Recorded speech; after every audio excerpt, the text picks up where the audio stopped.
ছাড়া দ্বিতীয় কোনো জায়গায় আমরা শান্তি পাবো না। যে কথা বলতেছিলাম, সৌদি আরবের একটা লোক যখন পড়ে আলহামদুলিল্লাহি রাব্বিল আলামিন, বাংলাদেশের একটা মানুষ যখন সূরা ফাতিহা বলে আলহামদুলিল্লাহি রাব্বিল আলামিন, কোরআন মাজিদ পড়ার ক্ষেত্রে আমরা কিন্তু বৈষম্য খুঁজে পাই না, কিন্তু অন্যান্য জাগতিক কথার ক্ষেত্রে আসমান আর জমিন, কিন্তু কোরআন পড়ার সময় মনে হয় যে আমরা সবাই এক, সব এক। কোরআন মাজিদ পড়তেছে যেহেতু। তো মুহাম্মদ সাল্লাল্লাহু আলাইহি ওয়াসাল্লাম ছিলেন আরবিক মানুষ, কিন্তু রাসূল ছিলেন হলো সারা বিশ্বের, সুবহানাল্লাহ, সবার। কিন্তু রাসূল সাল্লাল্লাহু আলাইহি ওয়াসাল্লাম বলেন তো, দরুদটা যখন মুখ দিয়ে পড়ে আল্লাহুম্মা সাল্লি আলা মুহাম্মাদ ওয়া আলা আলি মুহাম্মাদ, কেন? ও তো সাহাবীরা জিজ্ঞাসা করলেন, আল্লাহ নবী আল্লাযিনা আমানু সাল্লু আলাইহি ওয়া সাল্লিমু তাসলিমা ইন্নাল্লাহা ওয়া মালাইকাতাহু ইউসাল্লুনা আলান নবী, এই আয়াতের ব্যাখ্যাটা কি? আমরা তো আপনাকে সালাম দেই, বলি যে আসসালামু আলাইকুম, এটা আমরা আপনাকে বলি। আমরা তো আপনার সামনে এসে বলি আসসালামু আলাইকা ইয়া রাসূলুল্লাহ বলি, কিন্তু দরুদ পড়তে হবে কিভাবে আপনার উপরে, এটা আবার কিভাবে, হিসাব কি? তখন আল্লাহর নবী নিজের মুখ দিয়ে বলে শিখায় নিলেন, বলু তোমরা পড়ো আল্লাহুম্মা সাল্লি আলাই আল্লাহুম্মা বারিক আলাই। দরুদ ইব্রাহিম তিনি পড়লেন আল্লাহুম্মা সাল্লি আলা মুহাম্মাদ ওয়া আলা আলি মুহাম্মাদ। এখন একটা কথা, মুহাম্মদ সাল্লাল্লাহু আলাইহি ওয়াসাল্লাম এই দরুদটা যেদিন পড়েছিলেন শিক্ষা দেওয়ার জন্য, সেদিন ছিলেন তার নিজস্ব মাতৃভাষায় বলা, সহজ সাবলীল ভাষায়, সাধারণভাবে কবিতা অন্যান্য ভাষা যেভাবে পড়া হয় সেভাবে তিনি পড়েছেন, কোনো রকম কোনো রংঢং তিনি করেন নাই। কিন্তু শয়তান এটাকে পছন্দ করল না। ইতিহাস সাক্ষী, আজ পর্যন্ত দরুদে ইব্রাহিম শুনে কোনো সালাফি অনুসারী মুসল্লি খুশি হয়ে ইমামকে 2000 টাকা দিয়েছে আমি শুনি নাই। বেদাতের আলোচনা বাদ। আমাদের কোনো দিনী ভাই আমাদের মুখে আল্লাহুম্মা সাল্লি আলা মুহাম্মাদ ওয়া আলা আলি মুহাম্মাদ এইটা শুনে সহ্য করতে না পারে 2000 টাকা বার করে দিয়ে দিয়েছে, আমি জীবনে দেখি নাই কোনোদিন। কিন্তু বিদাতি দরুদে, বিদাতি মানুষের তৈরি করা শিরক মিশ্রিত দরুদে খুশি হয়ে ঢাকা মিরপুরে এক কাঠা জায়গা দান করে দিয়েছে মাত্র 7 মাস আগে, আমি নাম বলতে পারবো। বেদাতি দরুদ পরে বিল্ডিংয়ের ছাদ উদ্বোধন করতে যা ছাদ ঢালাই করবে, শিল্পপতি নিজে উপস্থিত, মোনাজাতে কাঁদেছে আর মিলাদ করছে, খুশি হয়ে উনি বলছে দক্ষিণ পাশের 1 কাঠা জায়গা দিয়ে দেন গা হুজুরের। তার বর্তমান দাম 80 লক্ষ টাকা, শুধু মাটি। তো শয়তান কি চায় বলেন? আপনারা বলেন যে সব জিনিসে বিদাত বলা লাগে, সব জিনিসে ভুল ধরেন, একটা বিদাত করাতে পারলে শয়তানের কত লাভ, কত লাভ।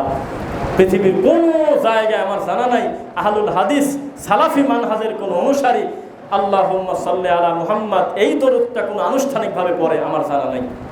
কোনো রাষ্ট্রে দেখাতে পারবেন না, বিশ্বের কোথাও নেই। কাবা ঘরের ইমাম বলেন, মসজিদে নববীর ইমাম, বিশ্বে কোনো লোক বিশুদ্ধ দরুদটাও সবাই গোল হয়ে বসে মিষ্টি সরে বলে না, আগরবাতি জ্বালায় না, জিলাপি খুরমা খায় না, টাকা পয়সা করে না। একটা মানুষকে জাহান্নামে নেওয়ার জন্য কত সুন্দর সুন্দর জিনিস তৈরি করা হয়েছে। আগরবাতি একটা সুগন্ধের জিনিস, এটাকে খারাপ কিভাবে বলেন আপনি? এখানে তো বাইরের দুর্গন্ধ আসতেছে না আগরবাতি দেওয়ার কারণে। একটু মিষ্টি মুখ করতেছি, এটা দোষের কি আছে? একজন মুমিন আর একটা মুমিনের সামনে খালি খালি দেখা করার চাইতে একটা চকলেট দিয়ে দেখা করার ভালো। মিষ্টি খাচ্ছি আমরা হারাম খাদ্য তো খাচ্ছি না আমরা। একজন আলেমকে কি আমরা 500 টাকা খুশি হয়ে দেবো না তাকে? রাসূল সাল্লাল্লাহু আলাইহি ওয়াসাল্লামের নামে একটু দরুদ কি পড়বো না আমরা? দুনিয়ার কবিতা আগডম বাগডম, ওই দেখা যায় তাল গাছ কি নারকেল গাছ, কত তৃপ্তি নিয়ে বলি, কত আনন্দ নিয়ে সন্তানদেরকে আমরা শিক্ষা দেই। আর আল্লাহ নবীর দরুদ পড়বো, মনে একটু ইশক আসবে না, একটু ভিতরে টান আসবে না, একটু দরদ আসবে না? এটা কিভাবে হয়? কি জবাবই তো নেই আপনার। তো আপনি তো বলেই মায়ের খাবেন, বলেটা কি? আমি তো বিপদে পড়ে গেলাম কথা বলে। একটা বিদাতের দুনিয়াবি কত পাওয়ার, আখেরাতে জিরো, কোনো দাম নেই। আর ইত্তেবা রাসূলের দাম কি? দুনিয়াতে লাঞ্ছিত দাম। কেউ আপনাকে গালি দিল, বলেন তো আপনার লস না লাভ? অবশ্যই লাভ। এই যে ওই প্রশ্নের মতো যে আপনাদের ওয়াজ সারলি খালি গালি দেয়, আপনার ওয়াজ শেয়ার করলে খালি আমার গ্রামের লোক বকাবাদি করে। হাজার হাজার যুবক আছে যারা ওয়াজ শুধু শোনে, তার এই ক্ষমতা নাই কোনো একটা আহলুল হাদিস সালাফি মানহাজ অনুসারীর কোনো আলেমের ওয়াজটা তার নিজস্ব প্রোফাইলে শেয়ার করে, এই ক্ষমতা তার নেই। জায়গার নাম হলো পাবনা চাটমোহর, আরও ভেঙে বললাম না। শুধুমাত্র আমাদের ওয়াজ শেয়ার করার কারণে এখন পর্যন্ত আজকের এই মসজিদে দাঁড়ায় আছি, এখন পর্যন্ত তার থানায় কেস চলতেছে। ও বক্তাও না, ও ও কোনো আলেমও না, আমাদের সাথে দেখাই হয় নাই বলা চলে দুই চুক্তি কোনোদিন, কিন্তু ওয়াজটা শেয়ার করার কারণে লোকটা থানার কেস। কি করবেন বলেন আপনি? এই কেস কোনো হিন্দু দেয় নাই, কোনো বৌদ্ধ দেয় নাই, দিয়েছে তারই ডান পাশে বাম পাশে দাঁড়ায় সালাত আদায় করে 5 ওয়াক্ত নামাজ পড়ে এইরকম একটা মুসল্লি, বিদাতের প্রতি দরদটা দেখায় তৃপ্তি নিয়ে, ভালোবাসা নিয়ে। আর সহজে হেদায়েত আসবে না। ইন্নাল্লাযীনা কাফারু সাওয়াউন আলাইহিম আআনযারতাহুম আম লাম তুনযিরহুম লা ইউমিনুন। খতামাল্লাহু আলা কুলুবিহিম ওয়া আলা সামঈহিম ওয়া আলা আবসারিহিম গিশাওয়াহ ওয়া লাহুম আযাবুন আযীম। আপনি চাইলেই তো তাকে হেদায়েত দিতে পারবেন না। সারা বাংলাদেশের, সারা বিশ্বের বাঙালি দেখলো, আজকে প্রমাণ হলো যে তাবিজটা আসলেই একটা খারাপ জিনিস, শিরক। সারা বাংলাদেশ, সারা বিশ্বের বাঙালি দেখলো এর পক্ষে কোনো রাসূলের সুন্নাহ সম্পর্ক নাই, একটা প্রসিদ্ধ সাহাবীর সাথে জড়িত নাই, দেখলো। এরপরেও কি আপনি মনে করেন যে তাবিজ বিক্রি বন্ধ হয়ে গেছে? সারা গ্রামে মহল্লায় মহল্লায় প্রত্যেকের কানে কানে আপনি পৌঁছায় দেন যে বিদাতি দরুদ ঠিক নয়, রাসূলুল্লাহ যে দরুদটা শিক্ষা দিয়েছে সাল্লাল্লাহু আলাইহি ওয়াসাল্লাম, এটাই হলো একমাত্র নাজাতের দরুদ, এটাই হলো 10টা রহমত পাওয়ার দরুদ, এটাই হলো 10টা গুনাহ মাফের দরুদ, এটাই হলো 10টা দারাজাত লম্বা করার দরুদ। কোনো লাভ নেই, কিছু করতে পারবেন না। কারণ খতামাল্লাহু আলা কুলুবিহিম, অন্তরে তালা মেরে গেছে। সূরা ইয়াসিন, বিচারের মাঠে বেশি লাভঝাপ পারবো, বেশি ফাউল দেব, এই দেশের মতো গ্রামে চাচাতো ভাইয়ের সাথে আপনি আমার সাথে যেভাবে ফাঁকিবাজি করতেছেন, বিচারের মাঠে এই মানসিকতা আসার আগেই আল ইয়াউমা নাখতিম, তার মুখে তালা দিয়ে দেওয়া হবে। ওয়া তুকাল্লিমুনা আইদিহিম, তার হাত কথা বলবে। ওয়া তাশহাদু আরজুলুহুম বিমা কানু ইয়াকসিবুন, তার চোখ, তার শরীর, তার পা, অঙ্গ প্রত্যঙ্গ সুন্দরভাবে আল্লাহকে বলে দেবে, রাখেন তো মুখের কথা, আমি নিজে সাক্ষী, আমি চোখ, এই যে আমি হাত, এতটার সময় ওই জায়গায় দাঁড়ায় আমার দ্বারা এই কাজটা করছে। নিজের বাপ যদি ছেলেকে বলে যে তুই একটা চোর, ওই ছেলেটার জায়দ থাকলো, ও কার কাছে যায় তুলসী পাতা সাজবে? পৃথিবীর জায়গায় তো নেই। আর একটা বিচারের মাঠ 3 ঘন্টা 4 ঘন্টা পরে গোটা গ্রামবাসী, বন্দর থানা সবাই মিলে চেষ্টা করতেছে কোনো সাক্ষী প্রমাণ নিয়ে ছেলেটাকে অপরাধী করা যায় কিনা, কোনো ক্লু নাই। যেই মুহূর্তে বলবে যে যা খালাস, সেই মুহূর্তে নিজের বাপ দাঁড়ায় যদি বলে রাখেন তো সাক্ষী টাক্ষী, আমি নিজে সাক্ষী দিচ্ছি আমার ছেলে চোর, আর কোনো আলোচনাই নেই, বলে আর কথাই নেই, তাড়াতাড়ি ধরো। আমার হাত যদি আমার বিপক্ষে সাক্ষী দেয়, আমার জবান যদি আমার বিপক্ষে সাক্ষী দেয়, এই জবান দিয়ে, এই হাত দিয়ে সুন্নাহর বিপক্ষে কাজ করি কিভাবে? আমি কিভাবে করি? মানুষ গুনার জন্য অনুতপ্ত হতে হয়। আমি তো সঠিক দিনে হেদায়েত পাওয়ার আগে, তখনও তো আমি একটা মানুষ, আমি তো ছিলাম নাকি, তখনও 2-4 কথা মানুষের ভিতরে বলছি, যদিও প্রচারণার ক্ষেত্রে এখনকার 1%ও না, মানে 2-1 জায়গা মাগরিবের পর কথা ব্যবস্থা করতাম, বাটনওয়ালা মোবাইলে রেকর্ড করে কানের কাছে শুনতাম যে এই হরিণের টানটা আজকে কি মন মতো দিলাম কিনা, অনেক ভুল কথা বলছি, আল্লাহ মাফ করো। এত অনুশোচনা হয় আর ভয় হয়, আল্লাহ হঠাৎ কোনো পুরাতন ভিডিও, পুরাতন রেকর্ড কারোর কাছে যদি থাকে আর সে যদি আজকে বানায়, আমার জাতমান সব চলে যাবে, যা কইছি আগে তার আর শেষ নেই। মানে আমি আমার কথা বলি, অন্য লোকের কথা না, এটা গুনার জন্য হয়, আমার ভয় করে। কারণ আগে যেসব মিথ্যা কথা বলে ওয়াজ করছি বা জুমার খুতবা দিছি, এখন মনে হয় জাল্লা এই গুনাহটা তুমি ঢেকে রাখো আল্লাহ। কারণ বহু মানুষ আজকের থেকে 10 বছর আগে একটা মুখ ফসকে একটা বাজে কথা বলে ফেলছে, বড় আলেম হয়ে গেছে, এখনও তার ওই কথাটা টানিয়ে নেবার লাগে। এর নাম মিডিয়া। এটা ভয়ঙ্কর জিনিস। লোকটা ভালো হয়ে গেছে, আকীদা বিশুদ্ধ, কিন্তু ওই 10 বছর 5 বছর আগে মুখ দিয়ে একটা কথা বলছে, এখনও টানিয়ে নেবার লাগতেছে। খুব জটিল ব্যাপার। আর সালাফি মানহাজ একমাত্র মানহাজ, আলহামদুলিল্লাহ, আগে আল্লাহকে বলে নেই আলহামদুলিল্লাহ, যেই মানহাজ তার বাপকেও ছাড়ে না, এখানে কোনো সারাসারি নেই। 30 বছর ভালো কথা বলছেন, একটা আকীদার ব্যাপারে বাজে কথা বলে দেখেন, একটা ভুল কথা বলে দেখেন, আপনার পেছনে আমি লেগে যাবো না। কারণ এই মানহাজে কোনো ভণ্ডামি চলে না, কোনো অস্পষ্টতা চলে না। এই মানহাজটার নাম হলো একদম ক্লিয়ারেন্স, কোনো রকম ধোকা দেওয়ার জায়গা এটা না। আমাদের ওস্তাদ, কে না, যে কোনো ওস্তাদ, সালাফে মানহাজের আহলুল হাদিসের বড় একজন আলেম, মনে করেন বিশাল আলেম, তার এত বেশি খেদমত আছে দেশে তার শেষ নাই। কিন্তু সে আকীদা সংক্রান্ত হোক বা মানহাজ সংক্রান্ত হোক, কোনো একটা এতে সে ভুল কথা বলছে, কোনোদিন আমি মানব না, কোনো দিন না। তার 99 নিতে রাজি, এই এক আমি নিতে রাজি না। এই গতিতে থাকে প্রত্যেকটা সালাফি মানহাজের দায়ী অথবা অনুসারীরা। আর বিপরীত দিকে যদি আপনি যান, তাহলে আপনি দুই চোখ দিয়ে তাকায় দেখতেছেন, আপনার চোখের সামনে আপনার বড় হুজুর হারামকে হালাল বলতেছে, হালালকে হারাম বলতেছে। একটা জীবন্ত পশুকে জবাই করে তার বিচি আপনার গলায় ঝোলাই দিতে চাচ্ছে তাবিজ মনে করে। আজ 100-200 বছর হয়ে গেল, এখনো পর্যন্ত কোনো মুফতি বলতে পারবে না যে আমার ওই বড় হুজুরের কথাটা ঠিক ছিল না। কারণ ওই আক্কিল দাঁত ফেলা দেওয়া আছে, ওই বিবেকের দাঁত আর নাই। কারণ বড় হুজুর যেহেতু, সেখানে তো আমি কলম দিতে পারি না। আর আমাদের সালাফি মানহাজের বাংলাদেশের শ্রেষ্ঠ আহলে হাদিস আলেমও যদি কোনো ভুল করে, ছাড়বো না। প্রকাশ্যে বলি আর গোপনে বলি আর অমান্য করি, জীবনে মন থেকে এই কথাটা মানবো না, বাকি ভালো কথাগুলি মানবো। এটা ভালো। প্রথম ভয় পেতাম, এইভাবে চলা যায়, কেউ তো কাউকে ছাড়ে না, একটু কমবে শরীর লেগে গেছে।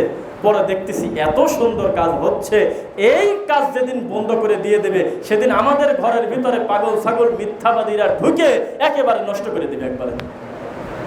এটা ভালো, কারণ আমরা অলরেডি আল্লাহকে ঘোষণা দিয়ে দিছি যে আল্লাহ, আমরা এসব আর ম্যান করবো না, আর গোপন গাপনের কিছু নাই।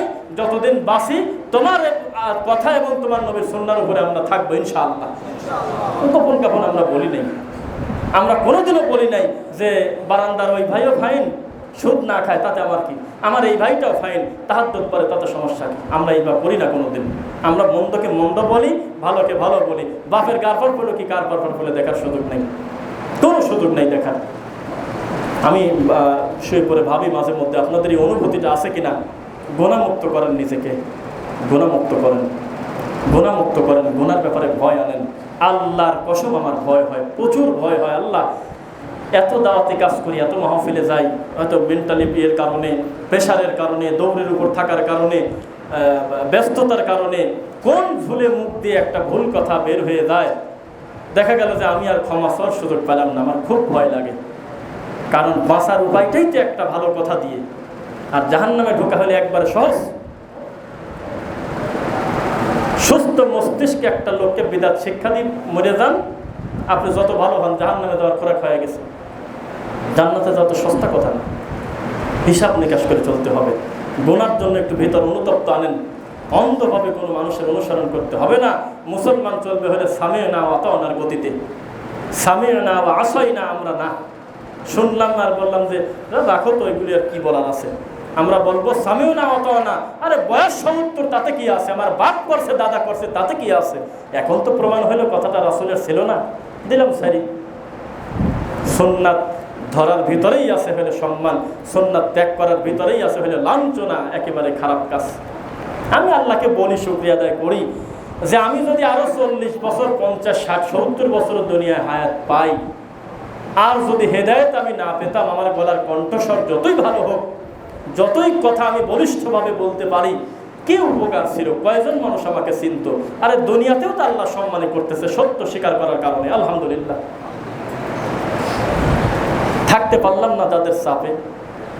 হিজরত তো করতেই হয়, বোঝেন তো। সত্য মানবেন, সত্য স্বীকার করবেন, সত্য কথা বলবেন, আর গ্রামে আরামে বাস করবেন, এটা আপনাকে বলছে কি? কঠিন।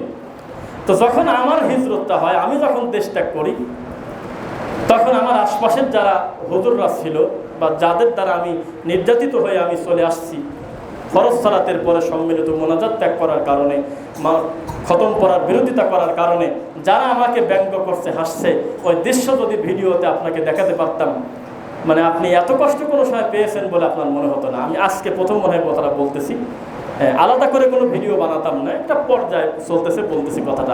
আজকে প্রথম চায়ের দোকানে বসছি, চা খাবো বা অন্য কোনো কাজে, আগেই নেশা নাই, বসলাম, বাকি আরও 4-5 জন হুজুর আছে। তাদের আকৃতি, তারা একে অন্যের চোখের দিকে তাকায় হাসা, একে অন্যের দিকে তাকায় টিটকারি করা, পরিস্থিতিটা এত খারাপ ছিল, আত্মহত্যা জায়েজ থাকলে মনে হয়তো চা খাওয়া বাদ দিয়ে আত্মহত্যা করবো। এত খারাপ পরিস্থিতি ছিল, প্রকাশ্যে আপনার পিছনে লোক লেগে গেছে, সব জায়গায় আপনার অপরাধ কি? ওই দাও ইহুদির দালাল হয়েছে। সভাপতি সব স্বীকার করলো, সব মানলো, সব ঠিক আছে, আমি আজহারের ভক্ত, ওই লোকটাও এই কথা বলছে, মানেও নিল, সব ঠিক আছে।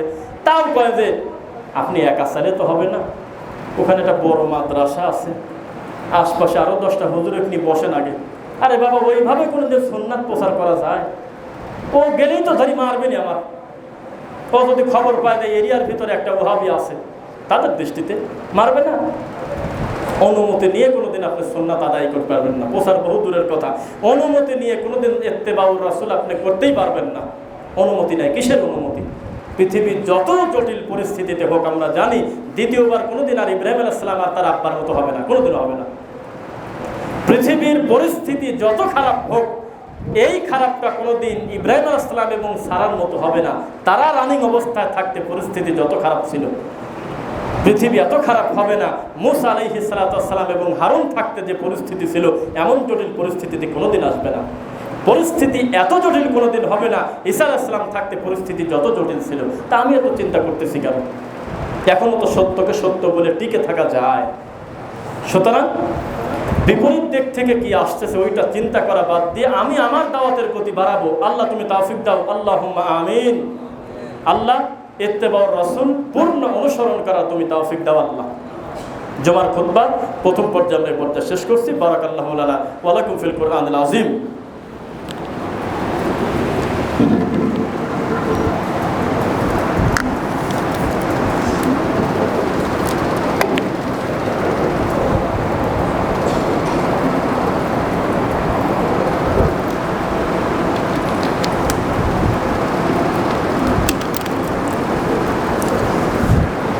আলহামদুলিল্লাহ। রব্বানা ইগফির লানা ওয়া লিইখওয়ানিনা আল্লাযীনা সাবাকুনা বিল ঈমান ওয়া লা তাজআল ফী কুলুবিনা গিল্লাল লিল লাযীনা আমানু রব্বানা ইন্নাকা রাউফুর রহিম রব্বিরহামহুমা কামা রাব্বায়ানি সগীরা রব্বিরহামহুমা কামা রাব্বায়ানি সগীরা রব্বিরহামহুমা কামা রাব্বায়ানি সগীরা। আলহামদুলিল্লাহ। রাসূলুল্লাহ সাল্লাল্লাহু আলাইহি ওয়াসাল্লাম বলতেছেন, কুল্লু মানে প্রত্যেক উম্মতি ইয়াদখুলুনাল জান্নাহ, আমার উম্মত সবাই জান্নাতে ঢুকে পড়বে। ইল্লা ইল্লা বলে আগের কথাটা ঠেকায় দেওয়া হয়েছে। আগের কথাটার অর্থ আর এখন ওই রকম নাই, যতক্ষণ পর্যন্ত ইল্লা বলার পরে বললটা কি সেইটা শেষ না হয়। বোঝা যাচ্ছে নাকি?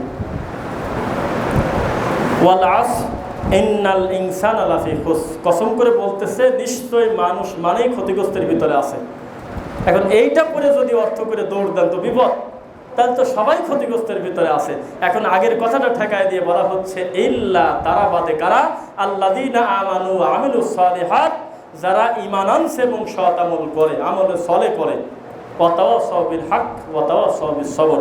ঠিক তেমনি বলতেছিলাম, আল্লাহ বলতেছেন, রাসূল বলতেছেন, কুল্লু উম্মাতিন ইয়াদখুলুনাল জান্নাহ, আমার উম্মতের সবাই জান্নাতে যাবে। ইল্লা, শুধু তারা বাদে কারা? মান আবা, যারা হলো আবা। সাহাবীরা জিজ্ঞাসা করলেন, আল্লাহ রাসূল, কিলা মান আবা ইয়া রাসূলুল্লাহ, আবাটা কি? আবাকে? তখন রাসূল সাল্লাল্লাহু আলাইহি ওয়াসাল্লাম বললেন, ক্বালা মান আতানি দাখালাল জান্নাহ ওয়া মান আসানি ফাকাদ আবা। যারা আমি মুহাম্মদ সাল্লাল্লাহু আলাইহি ওয়াসাল্লামকে এই যে ইত্তেবাউর রাসূল বলতেছি না, যারা ইত্তেবাউ সুন্নাহ, সুন্নাহর অনুসরণ করে, তারা জান্নাতে সবাই চলে যাবে। সুবহানাল্লাহ। আর যারা আমি মুহাম্মদ সাল্লাল্লাহু আলাইহি ওয়াসাল্লামকে অস্বীকার করবে, সুন্নাহর উপরে আমল করবে না, তারা হলো আবা, অস্বীকারী। তারা অস্বীকার করলো। আপনি শুধু জুমার সালাত আদায় করেন আর বলতেছেন বাকি 5 ওয়াক্ত সালাতের প্রতি আমার ঈমান আছে, হলো? বুঝছেন নাকি? মানে 3 বেলা খাওয়ার ব্যাপারে, 2 বেলা খাওয়ার ব্যাপারে আকীদা আর ঈমান পোষণ করলেন যে 2 বেলা খাওয়ার ব্যাপারে আমার ঈমান পাকাপোক্ত, কিন্তু খাবো শুধু রাত্রিবেলা হয়। তো পৃথিবীতে আমি করবো না, কিন্তু বলবো না না আমার ওটার পর বিশ্বাস আছে, একটা কথা হলো। যেমন ওই গ্রুপের নাম বলবেন, ওই গ্রুপ হলো সবচেয়ে বেশি সংখ্যায়, সেই গ্রুপের কথা হলো, হ্যাঁ তোমার এটা ঠিক আছে, অস্বীকার করতেছি না, কিন্তু ফিতনা করা যাবে না। তাহলে তুমি কি স্বীকার করলে? তাহলে আর লাভটা কি? তোমার স্বীকার করার সাথে তো ইসলামের কিছুই আসা যায় না। সারা পৃথিবীর সব লোক যদি বলে যে আমরা আর কোনোদিন আল্লাহকে সেজদা দেবো না, আল্লাহর কি আসা যায়? এটা কথা বললেন আপনি। সমস্ত লোক যদি সারাটা মরা পর্যন্ত জীবন যদি তাহাজ্জুদ পড়েন, আল্লাহর অ্যাকাউন্টে তো 2টা টাকা যোগ হয় না, আল্লাহ আল্লাহই থাকে। তাহলে এগুলো আমরা আমাদের কল্যাণের জন্য করতেছি না।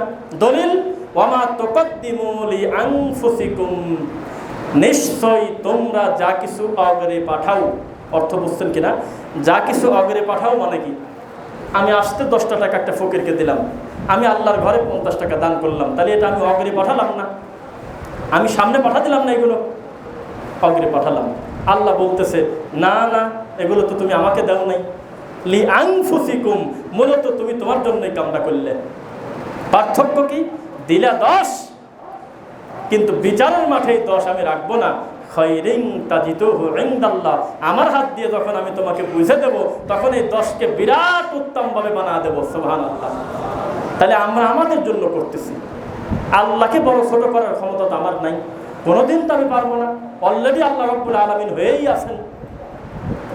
আমি বলবো তারপরে বড় হবেন আল্লাহ, না আগে থেকেই আল্লাহু আকবার?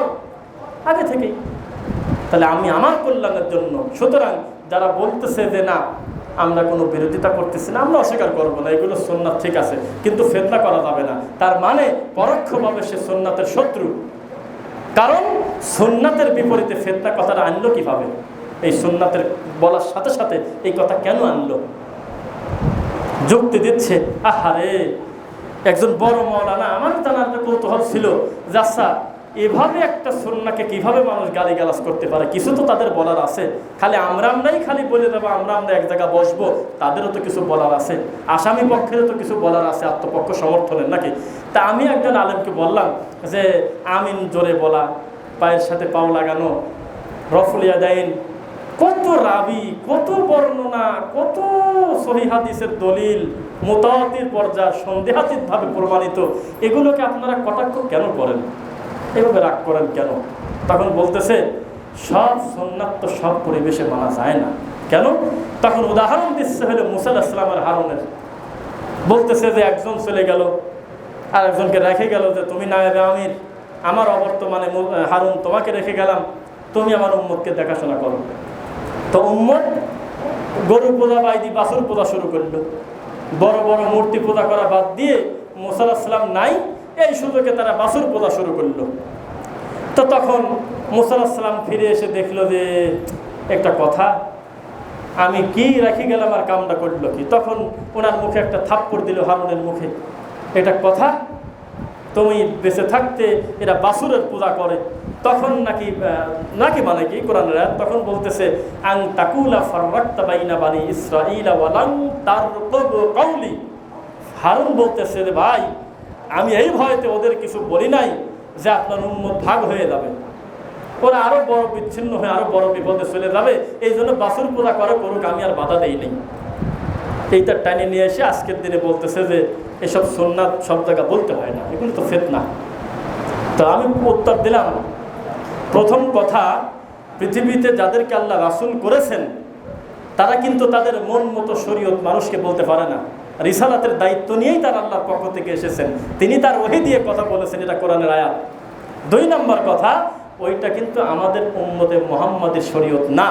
আবার বলেন, আপন ভাই বোনের বিয়ে, আরে জোড়া বদল ঠিক আছে, কিন্তু ভাই বোন তো বিয়ে করেন তো দেখে, এটা নবীর সুন্নাত এখন পালন করেন, গুনাহ হবে না? মুশকিল। তো এখন আপনি কি ব্যাখ্যা দিবেন?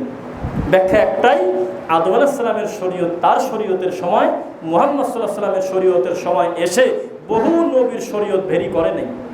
বহু শরীয়তে হালাল হারাম বহু কিছু কম বেশ হয়েছে, অনেক কিছু পরিবর্তন হয়েছে, শেষ পর্যন্ত এসে আমাদের কাছে আলটিমেট প্যাকেজ হলো ইসলাম শরীয়ত, এটাই।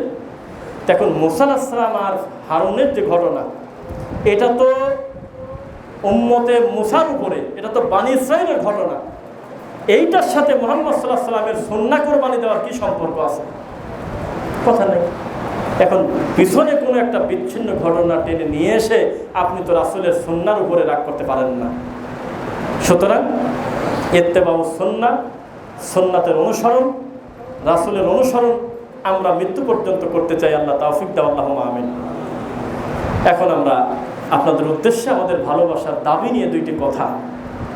মাত্র কিছুদিন আগে, এক বছর কয়েকদিন আগে এই জায়গাটার পরিস্থিতি যারা এখানে দেখেছেন, আশেপাশে যাদের বাড়ি তারা জানেন, আপনি আগের একটা বছর আগের হিসাব আর এখন হিসাব যদি ভিডিও দেখেন, আপনি এটা মাথায় আসবে না এটা কিভাবে সম্ভব হইল। এটা সহজে আপনি মেলাতে পারবেন না। যারা দূর থেকে আসছেন তাদের বলতেছে উদ্দেশ্যে, আপনার মনে হবে না যে এটা কিভাবে সম্ভব। ওই যে পাশে যা দেখতেছেন এখানে তাই, বরং এখানে 1 ফিট খাল বেশি ছাড়া কম ছিল না। আমরা ওই সব জায়গা দাঁড়ায় এই জায়গাটা আমরা দেখতাম, পর্যবেক্ষণ করতাম, এত গভীর খাল ছিল মাত্র 1 বছর আগে। সেখান থেকে কোটি কোটি পায়ে আল্লাহর দয়া নিয়ে, আল্লাহর রহমতে আজকের এই প্ল্যাটফর্মটা গঠিত হয়েছে, আলহামদুলিল্লাহ। তো শুরুতেই কিন্তু আমরা একটা ঘোষণা দিয়েছিলাম আমার একটা লাইভের মাধ্যমে, ওটাই প্রথম ছিল যে শুধুমাত্র মসজিদ না, আমরা চাই সামনে আমরা আরও জায়গা নিয়ে পরবর্তীতে আমরা এখানে একটা গুরুত্বপূর্ণ একটা দিনই প্রতিষ্ঠান করবো ইনশাআল্লাহ, মাদ্রাসা করবো, এটা আমরা ঘোষণা দিয়েছিলাম। তো ঘোষণা দেওয়ার পর কম বেশি আপনারা সাড়া দিয়েছিলেন, দোয়ার মাধ্যমে, টাকার মাধ্যমে, সহযোগিতার মাধ্যমে, পরামর্শের মাধ্যমে এরা সহযোগিতা করেছেন, আলহামদুলিল্লাহ। তো সেই দাবি নিয়ে আপনাদেরকে বলতেছি, আমরা যেই ঘরে বসে আল্লাহকে সেজদা দিচ্ছি, আমরা আগে আল্লাহকে বলি আলহামদুলিল্লাহ। 2 নম্বর কথা, আমরা এই মসজিদটাকে শুধু মসজিদ হিসেবে রেখেই আমরা সন্তুষ্ট না। আমরা চাই এত সুন্দর আল্লাহর ঘরের পাশাপাশি এখানে পাশে একটা দিনী প্রতিষ্ঠান, একটা মাদ্রাসা হোক ইনশাআল্লাহ। অবশ্যই তো এটা আপনাদের চাওয়া। তো একজন মুমিনের জন্য এর চাইতে বড় খুশির খবর আর নাই যে আমি জীবদ্দশায় একটা সহিহ আকীদার একটা দিনী প্রতিষ্ঠানে আমার অর্থ, আমার শ্রম, আমার মেধা, আমার বুদ্ধি ওখানে জড়িত আছে। আপনাকে জানেন, আগে আমরা মানুষকে বলতাম, কেউ যদি বলতো যে আমি 1 লাখ টাকা আমি দান করব, তো আমরা বলতাম আবার শোনার কি আছে, দিয়ে দেন গা, মাদ্রাসায় দেন গা, মসজিদে দেন গা, কোনো কথা বলতাম না। দান যেহেতু করবে সে দিক, বাড়ির কাছে মসজিদ আছে, হ্যাঁ দেও, কেন্দ্রীয় মসজিদে আছে দেও, ওই অমুক জায়গা মসজিদ, হ্যাঁ দেওয়া অসুবিধা নেই, মসজিদ মাদ্রাসাই তো। কিন্তু এখন আর আমরা সরাসরি শুধু এই কথা বলি না যে মসজিদ মাদ্রাসা হলেই হলে খালি দান করে দাও, কথা বলি না। অলরেডি আপনারাও এটা বুঝে গিয়েছেন যে কেন। আমি আপনাদেরকে বোঝাই দেই, এই পাশে একটা মসজিদ ঘর, এই পাশে একটা মসজিদ ঘর, এই পাশের মসজিদ ঘরের শুরু এবং শেষ পুরা কর্মটাই হলো নবীর সুন্নাহ বিরোধী কর্ম। রুকুতে যায় কিন্তু উঠে কি দিন পরে তার হিসাব নাই, সেজদা আবার সঙ্গে সঙ্গে। সালাতের দাঁড়ায় কিন্তু আগে পাশে বহু কিছু বলে নেয়। বিপরীত মোতানক্কের ইমাম মুসল্লিদেরকে সহ্য করতে পারে না, গালিগালাজ করে, অকাট্য ভাষায় গালি দেয়। এটা তো মসজিদ। ইমাম আল্লাহর ঘরের মসজিদে বসে প্রত্যেক জুমায় মানুষকে সুন্নাত বিরোধী হওয়ার জন্য উঠে পড়ে লাগছে, বিজ্ঞাপন দিচ্ছে, যেভাবে হোক এই সুন্নাতটা সবাই করেন। আমি এইভাবেই শব্দটা বললাম কেন, তাছাড়া তার এত খারাপ লাগবে কেন একটা লোক সুন্নাত অনুসরণ করলে? সেটাও তো একটা মসজিদ। আর এই পাশের মসজিদের ইমাম, মুসল্লি, মুয়াজ্জিন সবার একই স্লোগান, ডোম হোক, সামার হোক, মুসি হোক, মেতর হোক, যে যে জায়গা আছে আছে আমরা বুঝি না, কোরআন এবং সহিহ হাদিস ছাড়া এখানে আর কোনো কিছু প্রচার হবে না। কি করবেন বলেন? পকেট থেকে 10টা টাকা দেবো কোন জায়গা? দিন বোঝা কোনো মানুষ ডান পাশে দিয়ে আত্মতৃপ্তি হবে না যতক্ষণ পর্যন্ত এই সুন্নাহ পরিচালিত প্রতিষ্ঠানে না দিবে। সহিহ মুসলিমের একটা হাদিস, সেটা তো কথা বললাম, হাদিসটা হলো লাআনাল্লাহু মান আওয়া মুহাদ্দিসান। নিজের পকেটের টাকা খরচ করে অথবা ভালোবাসা দিয়ে একটা বেদাতিক জরা ধরছে, একটা বেদাতি মৌলবিক জরা ধরি, কপালে চুমিটুমি খায় বলতেছে যে আপনি দেখলে আমার দেল ভরে যায়। তাহলে আপনি আল্লাহর দিন ধ্বংসে সহযোগিতা করলেন। একটা বেদাতিকে ধরি, পেট ভরি খাওয়ায়া 2000 টাকা খুশি করে তাকে আত্মতৃপ্তি করে দিলেন, তাহলে আপনি বেদাতিকে সহযোগিতা করলেন কেন? আপনার এই অর্থের দ্বারা, আপনার এই মেহনতের দ্বারা, আপনার এই খুশির দ্বারা ও আরো বেদাত বাড়ায় করবে। কেন? যেই লোকটা এখন একটা প্রতিষ্ঠানে বেদাত দিয়ে পরিচালিত করতেছে, 1 কোটি টাকা যদি রাতারাতি পায়, ওই বেদাতটা আরো বেশি বড় করবে না টানি টানি। আর সুন্নাত যারা অনুসরণ করে, তাওহীদের উপরে যারা প্রতিষ্ঠিত, তাদের হাতটা যত বেশি শক্তিশালী করবেন তত বেশি দাওয়াতি কাজ হবে সহিহ আকীদার ইনশাআল্লাহ। সুতরাং পকেট থেকে টাকা দান করলেই শুধু নেকি হয়, এই কথাটা মিথ্যা। বলে দেন এই কথাটা মিথ্যা, হবে না, কোনোদিনও হবে না। আল্লাহ আমল করতে বলে নাই, আমলে সলে করতে বলছে। আমল করতে বলছে, কে বলছে আপনাকে? আমল তো বদামলও হয়, সৎ আমলও হয়, আমলে সলে হয় কোনটা? আমি তো বলেছি, ভারত, বাংলাদেশ, পাকিস্তানে আমরা যত বেশি আমল করি, এত আমল সৌদি আরবওয়ালারাও করে না। আমাদের যে কত রাকাত সংখ্যা, আমাদের পাগড়ি যে কত বড়, আমাদের সালাতের মাঝখানে যে কত ফাঁকা, আমরা 30 জন মিলে মসজিদ ভরে ফেলছি, ওরা একই কাতারে 40 জন দাঁড়ায়, তাও জায়গা ফাঁকা থাকে। মানেটা কি? সব দিক থেকে আমরা এগিয়ে আসি।